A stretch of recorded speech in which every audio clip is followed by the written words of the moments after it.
Hai guys, gimana nih kabar kalian? Ya, kalian tahu ya, COVID-19 di Jakarta ini ya udah makin parah dan juga PSBB mulai diberlakukan lagi. Udah seminggu ini nih diberlakukan PSBB lagi ya. Nah, kalian tetap semangat ya di rumah, walaupun di rumah tetap minta pertolongan Tuhan, minta perlindungan Tuhan, minta penyertaan Tuhan. Kita semua yakin Tuhan tetap lindungi kita dari segala penyakit, nggak cuma COVID tapi semua penyakit Tuhan pasti lindungin. Oke teman-teman, sebelum kita mulai, kita bersatu dalam doa dulu ya.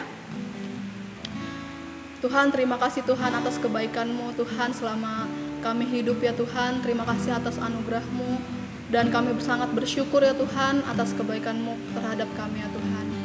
Tuhan, sebentar lagi kami mau memulai ibadah yud kami. Engkau berkati ya Tuhan, biarlah kami bisa benar-benar fokus kepadamu Tuhan, hanya kepadamu ya Tuhan. Terima kasih Tuhan Yesus, terima kasih dalam nama Tuhan Yesus, haleluya.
Terima kasih Tuhan. Kami nggak ada berhenti-berhentinya bersyukur Tuhan padamu Tuhan. Engkaulah yang layak kami sembah Tuhan. Engkaulah Tuhan kami yang selalu melindungi kami Tuhan. Engkau yang selalu ada buat kami apapun keadaan kami ya Tuhan. Mungkin kami sedang di keadaan yang sulit ya Tuhan. Entah itu virus, entah itu ekonomi, belajar online, apapun itu ya Tuhan, membuat kami benar-benar merasa berat di hati kami ya Tuhan, merasa berat di pikiran kami ya Tuhan. Tapi Engkau selalu ada Tuhan buat kami. Engkau baik Tuhan, sangat baik. Terima kasih Tuhan atas kebaikan-Mu Tuhan.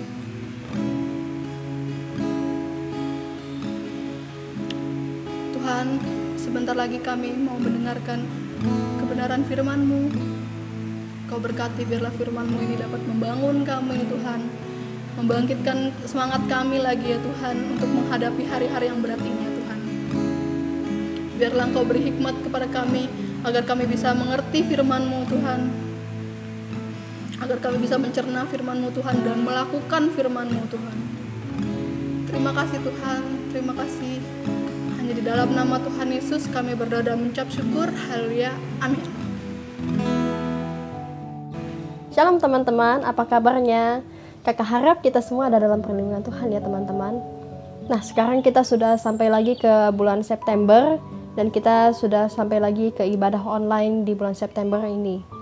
Tema untuk bulan September adalah be still atau tetap tenang. Nah, tapi sebelum kita masuk dalam sharing, kakak mau ajak kita semua berpikir sebentar deh. Sekarang kan Jakarta sedang mengalami PSBB yang kedua ya teman-teman. Dan ini cukup mendadak gitu. Mungkin ada orang tua kalian yang awalnya sudah bekerja di kantor, sekarang harus bekerja lagi di rumah. Dan mungkin juga ada dari kalian yang mungkin udah sekolah onsite, tapi sekarang kalian harus bekerja lagi di rumah. Belajar lagi di rumah. Nah, apa sih yang ada di dalam pikiran kalian atau mungkin ada di dalam pikiran keluarga kalian saat PSBB ini dijalankan kembali? Apalagi ini kan mendadak. Mungkin ada orang tua kalian yang mengeluh gitu, aduh saya harus kerja lagi dari rumah, saya nggak bisa ke kantor lagi, saya harus bekerja ya di rumah lagi. Atau mungkin kalian juga sempat berpikir kalau aduh gue harus belajar lagi dari rumah, gue nggak bisa ke sekolah lagi, gue harus menyediakan kuota internet dan HP dan juga segala macamnya. Mungkin kita juga ada yang merasa sedih dan mungkin juga takut atau mungkin juga galau, apalagi dengan dilaksanakannya PSBB ini berarti kasus corona di Jakarta itu meningkatnya cukup drastis. Nah, terus apa yang harus kita lakukan? Coba kita buka di Filipi 4 ayat 7. Filipi 4 ayat 7 mengatakan, damai sejahtera Allah yang melampaui segala akal akan memelihara hati dan pikiranmu dalam Kristus Yesus. Nah, kita tahu di sini bahwa firman Tuhan itu ya berasal dari Tuhan sendiri, dan firman Tuhan itu nggak mungkin berbohong kepada kita. Dan selain ayat ini juga ada juga ayat lain yang mengatakan di Alkitab, bahkan banyak banget ayat-ayat di Alkitab yang mengatakan tetap tenang, jangan takut, jangan khawatir, tetap percaya kepada Tuhan. Itu tuh kalian bisa menemukan ayat-ayat itu banyak banget di Alkitab. Tapi kita semua tahu kalau perkataan itu kadang jauh lebih gampang diucapkan daripada kita lakukan. Kita bisa aja bilang mungkin ke orang lain atau ke diri kita sendiri, udahlah nggak usah takut lah, nggak usah khawatir, everything's gonna be okay. Tapi ya tetap aja kadang kita merasakan ketakutan gitu yang kita nggak bisa hindari. Nah, sekarang kakak mau ajak kita semua belajar dari 4 tokoh Alkitab yang mereka semua ini pernah mengalami masa-masa ketakutan. Oke? Nah, tokoh yang pertama adalah Nabi Elia. Kita semua mungkin pernah belajar ya di sekolah minggu kalau Nabi Elia itu merupakan nabi yang luar biasa. Dia itu merupakan nabi yang dipakai Tuhan mengadakan mujizat-mujizat, dan bahkan di akhirnya itu dia bahkan gak mengalami kematian. Dia langsung diangkat naik ke surga oleh Tuhan. Nah, di zaman itu raja yang memerintah adalah namanya Raja Ahab, dan istrinya namanya Ratu Jezebel.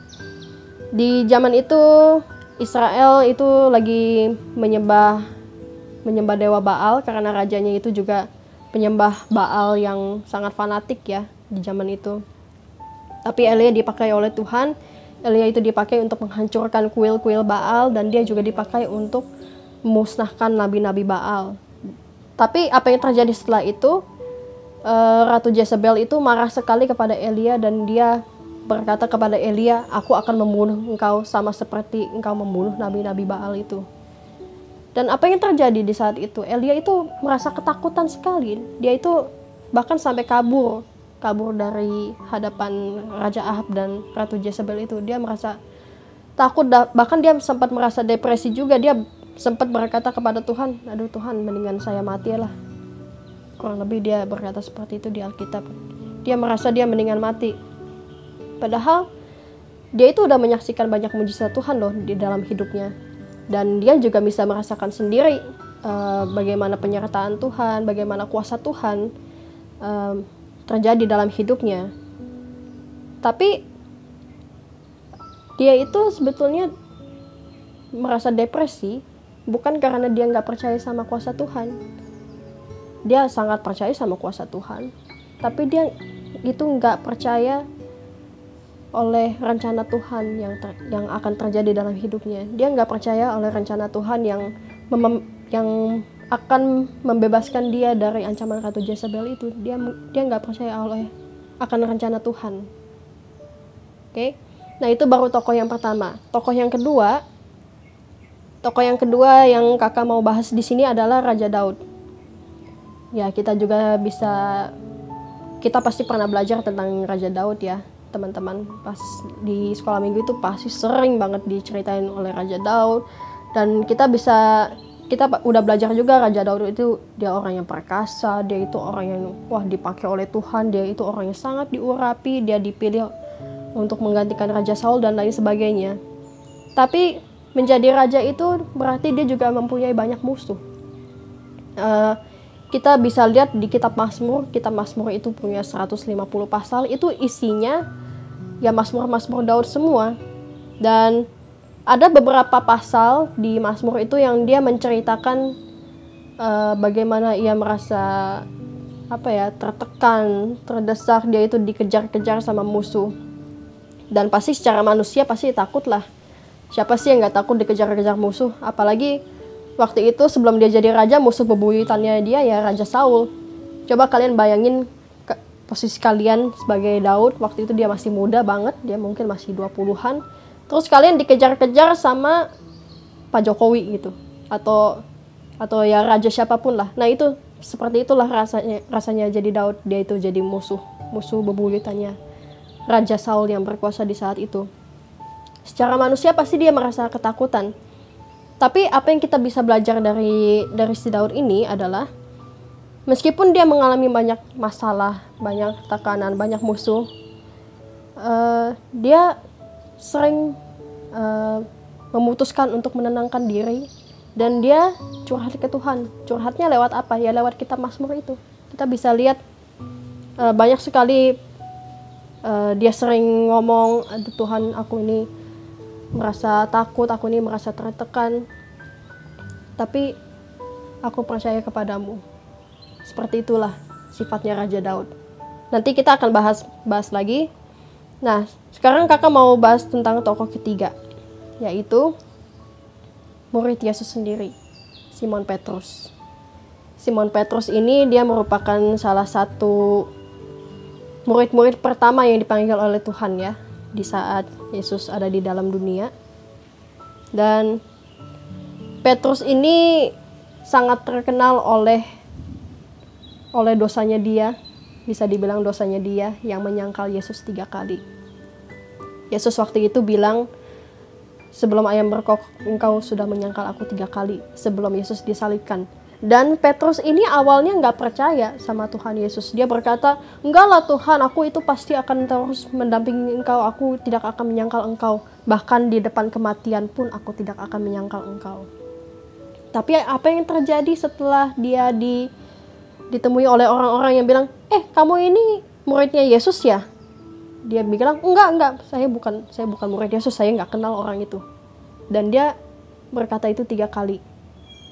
Kenapa dia bisa menyangkal Yesus? Itu dia juga pasti karena dia merasa ketakutan. Orang yang lagi mau dihukum mati itu merupakan pemimpinnya, tapi dia nggak mau dikenal sebagai muridnya orang ini yang mau disalibkan ini. Dia ketakutan, dia mungkin ketakutan akan sama-sama dihukum atau sama-sama akan dipenjara dan segala macamnya. Tapi ya karena Tuhan Yesus itu Tuhan kita yang sangat-sangat bermurah hati. Ketika Yesus bangkit kembali dari kematian, dia mengampuni Petrus. Dan saat Roh Kudus turun, waktu itu ada namanya hari Pentakosta, saat Roh Kudus turun, disitulah momen yang mengubah Petrus selamanya. Petrus menjadi orang yang sangat berani. Kita juga bisa lihat kisah-kisahnya di Kisah Para Rasul dan kitab-kitab selanjutnya. Petrus itu menjadi saksi Kristus yang luar biasa.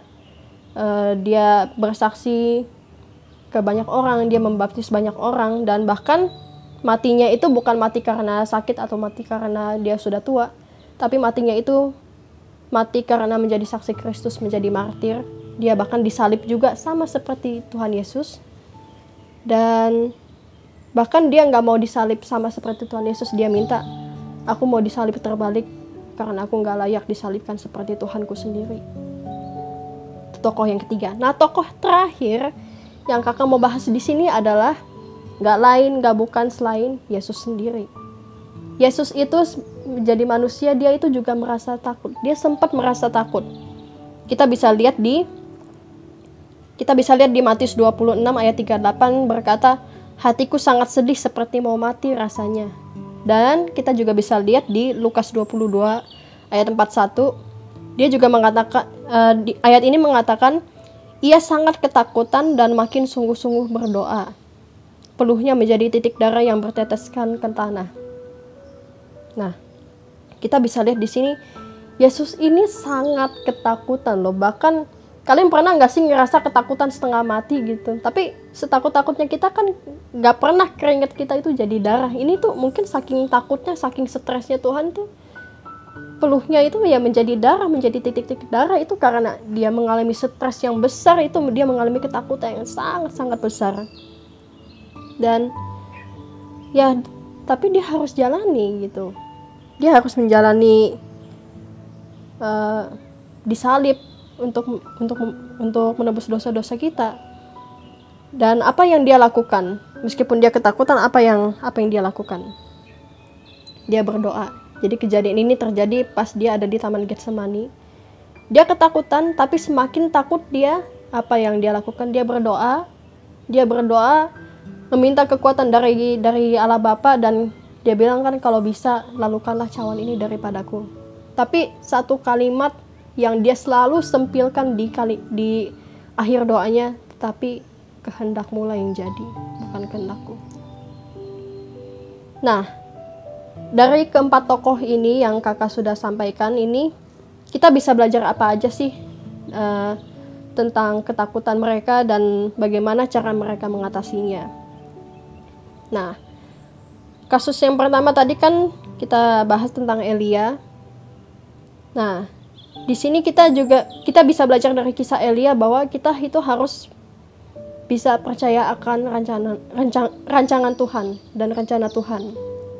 Kan ada ayat yang terkenal banget ya di Alkitab ya, yang bilang rancangannya bukan rancangan untuk mendatangkan kecelakaan. Dan itu tuh benar. Rancangan Tuhan itu nggak pernah dibuat untuk mencelakakan kita. Dan kakak tahu kita semua di sini pasti percaya akan kuasa Tuhan. Mungkin kalian juga udah menyaksikan sendiri kuasa Tuhan bekerja atas hidup kalian. Mungkin kalian juga udah bisa, ya kalian bisa baca di Alkitab juga bagaimana Tuhan mengadakan mujizat, dan dia bahkan mati dari bahkan dia bangkit dari kematian itu, kakak yakin kita semua percaya kok Tuhan itu sanggup. Tapi apakah kita percaya rancangannya untuk hidup kita? Apakah kita percaya rencananya itu bukan rencana yang akan mencelakakan kita? Apakah kita bisa mempercayakan hidup kita ke dalam tangan Tuhan? Nah, itu poin yang pertama. Poin yang kedua, kita bisa belajar juga dari Daud. Apa yang Daud selalu lakukan? Daud itu selalu berbicara kepada Tuhan, dan bukan pas lagi happy aja. Banyak banget kok mazmur dia yang berkata terpujilah nama Tuhan, bahwasanya untuk selama-lamanya kasih setianya. Banyak banget mazmur yang memuji-muji Tuhan, mengagung-agungkan Tuhan. Tapi juga banyak mazmur yang berkata, Tuhan, aku ini lagi tertekan, Tuhan, aku ini lagi mempunyai banyak musuh, Tuhan, aku ini lagi ada di dalam pelarian. Dan kita juga bisa melakukan hal yang sama. Kita nggak usah nulis mazmur sih, tapi kita bisa curhat ke Tuhan. Kalian mungkin merasa kalau kita doa tuh kita harus doa yang bagus-bagus aja, kita harus mengucap syukur pada Tuhan. Ya, itu penting, tapi sama pentingnya kalau kita juga curhat ke Tuhan. Kalian mungkin merasa frustrasi, kalian mungkin merasa takut, kalian mungkin merasa cemas. Apapun itu, kalian sampaikan ke Tuhan. Dan bahkan kalau kalian merasa marah ke Tuhan juga, it's okay. Tapi satu hal yang harus dicatat, kalian harus jujur sama Tuhan. Kalian jangan memendam perasaan kalian, tapi bilang, it's okay Tuhan, aku nggak apa-apa. Tuhan nggak suka akan hal itu. Itu satu hal yang kakak juga sempat mengalami ya. Waktu itu kakak sempat mengalami rasanya marah, rasanya frustrasi. And it's okay. Tapi kalian harus jujur sama Tuhan. Kita semua harus jujur sama Tuhan. Tuhan tahu kok kalau kita lagi marah. Tuhan tahu kalau kita lagi frustrasi. Dan ya jangankan Daud, Elia juga dia sampai ngomong loh, aku ini mendingan mati Tuhan. Apakah hal itu nggak gila gitu kalau kita pikiran Tuhan udah ciptain dia tapi dia malah pengen mati, tapi dia jujur ke Tuhan tuh. Dan ya itu yang kita bisa lakukan juga. Kita bisa mengekspresikan emosi kita ke Tuhan, dan Tuhan nggak bakal marah kok ke kalian kalau kita mau mengekspresikan diri, berani jujur ke Tuhan. Dan Tuhan itu ada di sana kok. Tuhan itu akan mendengarkan. Dia, kalau kita mencari dia pasti akan datang. Dia pasti akan menjawab kita juga.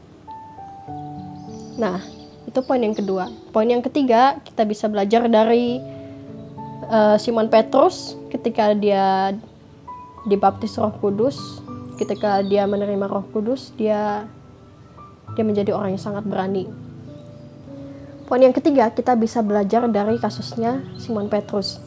Kita bisa lihat ya, Simon Petrus itu awalnya itu dia orang yang banyak ngomong lah. Dia ngomongnya gak akan menyangkal Yesus dan segala macam. Tapi dia tetap menjadi penakut. Dan dia tetap menyangkal Yesus sebanyak 3 kali. Tapi apa yang terjadi setelah dia menerima Roh Kudus? Dia itu menjadi orang yang sangat berkuasa. Dia menjadi orang yang benar-benar dipakai Tuhan secara luar biasa. Dan itu juga satu hal yang kita bisa pelajari juga, kalau kita itu harus mengandalkan Roh Kudus. Kita itu harus benar-benar mengandalkan dia. Roh Kudus itu kan dikirim sama Tuhan untuk ya mendampingi kita, menghibur kita, menemani kita gitulah. Dan itu juga sebenarnya mirip-mirip sama poin kedua tadi sih. Dia juga, Roh Kudus itu juga mungkin akan mengingatkan kita, mungkin setelah kita curhat, Roh Kudus mungkin akan mengingatkan kita oleh janji-janji Tuhan, akan janji-janji Tuhan yang luar biasa, yang dia akan genapi dalam hidup kita. Dan mungkin dia juga akan mengajarkan kita jalan-jalan Tuhan yang kita nggak pernah terpikirkan sebelumnya. Roh Kudus itu ada di dalam hati kita, dan dia itu nggak pernah cuekin kita kok sebetulnya. Dia itu ada dalam hati kita, dia selalu mendengarkan doa kita, dia selalu mendengarkan keluh kesah kita, dan dia bahkan ya dia nggak pernah jenuh kok dengar keluhan kita. Nah, tinggal kitanya aja apakah kita mau mendengarkan respon yang dari Roh Kudus? Apakah kita mau mendengarkan kebenaran yang dari Roh Kudus, yang Roh Kudus sampaikan ke kita? Oke. Nah, sekarang poin yang terakhir, setelah kita melakukan ketiga poin di atas tadi, yaitu percaya rencana Tuhan, berbicara kepada Tuhan, dan mengandalkan Roh Kudus, apa yang harus kita lakukan terakhir? Kita belajar dari kisahnya Tuhan Yesus tadi. Dia bahkan minta supaya cawannya itu dilulukan, tapi Yesus selalu berkata, apa tadi kata-katanya? Biarlah kehendak-Mu yang jadi. Selalu kehendak Tuhan yang jadi. Kalau kita percaya sama Tuhan, kalau kita udah bisa benar-benar percaya sama Tuhan, harusnya kita bisa mengatakan hal yang sama, kehendak-Mu lah yang jadi. Ya benar sih, percaya sama Tuhan, apalagi Tuhan itu kan gak kasat mata ya, kita gak bisa lihat secara fisik. Itu tuh bukan sesuatu hal yang mudah.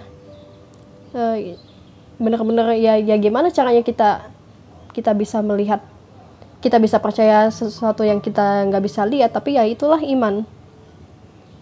Disitulah iman kita diuji. Apakah kita percaya cuma di mulut doang, atau kita benar-benar percaya dalam hati kita bisa mempercayakan kehidupan kita ke dalam tangan Tuhan, sampai kita bisa benar-benar bilang, kehendak-Mu lah yang jadi, dan ya biarlah rencana-Mu yang terjadi dalam hidupku. Ya, sampai sinilah sharing untuk September ini ya teman-teman. Dan kakak tahu sih percaya sama Tuhan dan mungkin menenangkan diri di saat keadaan lagi gak jelas seperti ini itu mungkin bukan hal yang gampang. Ya, tapi kita tetap harus mengandalkan sama Tuhan. Mungkin di suatu momen juga mungkin kalian sempat merasa lelah, sempat merasa capek juga dalam menghadapi semua hal ini. Tetap ingat firman Tuhan yang Tuhan berikan kepada kita, datanglah kepadaku setiap orang yang berbeban, yang letih lesu dan berbeban berat, Tuhan akan meringankan beban itu. Dan kakak juga mau bilang di sini kalau kalian butuh mungkin untuk curhat, untuk membagi beban kalian juga bisa kok kontak salah satu kakak-kakak youth yang ada di sini. Atau misalnya kalian mau cerita ke orang tua kalian juga, it's okay. Kalian mau cerita ke teman kalian juga, it's okay. Tapi kalau kalian merasa beban kalian itu sangat berat, feel free untuk kontak atau untuk reach out ke orang yang kalian percayai. Oke?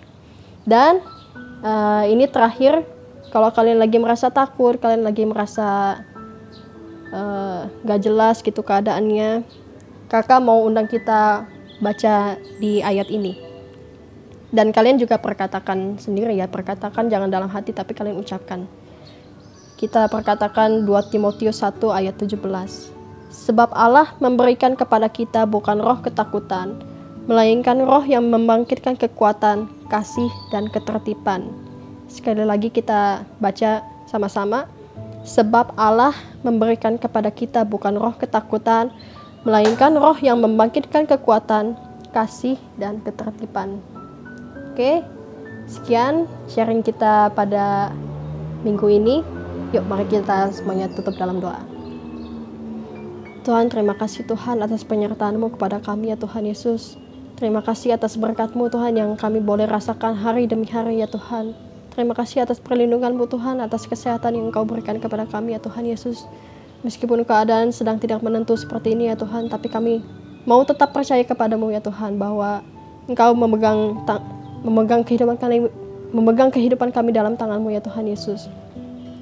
Ajar kami untuk tetap percaya kepada-Mu ya Tuhan dalam apapun yang kami lakukan Tuhan. Biarlah kami semua melakukannya untuk memuliakan nama-Mu ya Tuhan. Terima kasih ya Tuhan Yesus, karena kami akan melanjutkan aktivitas kami ya Tuhan. Tuhan yang berkati setiap dari kami ya Tuhan. Tuhan yang sertai kami ya Tuhan, berikan kami kesehatan selalu ya Tuhan, agar kami bisa selalu menjalani kehidupan kami Tuhan hanya untuk memuji dan memuliakan nama-Mu Tuhan. Terima kasih ya Tuhan Yesus, kami mau menyerahkan semuanya ke dalam tangan-Mu, dalam nama Tuhan Yesus. Haleluya, amin. Oke teman-teman, stay healthy, stay safe, God bless you. And as you speak, 100 billion failures disappear. Well, you lost your life so I could find it here. If you left the grave behind you so alive, I can see your heart and everything you've done. Every part designed in a work of art, covered in love. If you're glad you chose surrender so alive, I can see your heart in a billion different ways. Every precious one, a child you died to save. If you gave your life to love them so alive, like you would again 100 billion times, but one measure good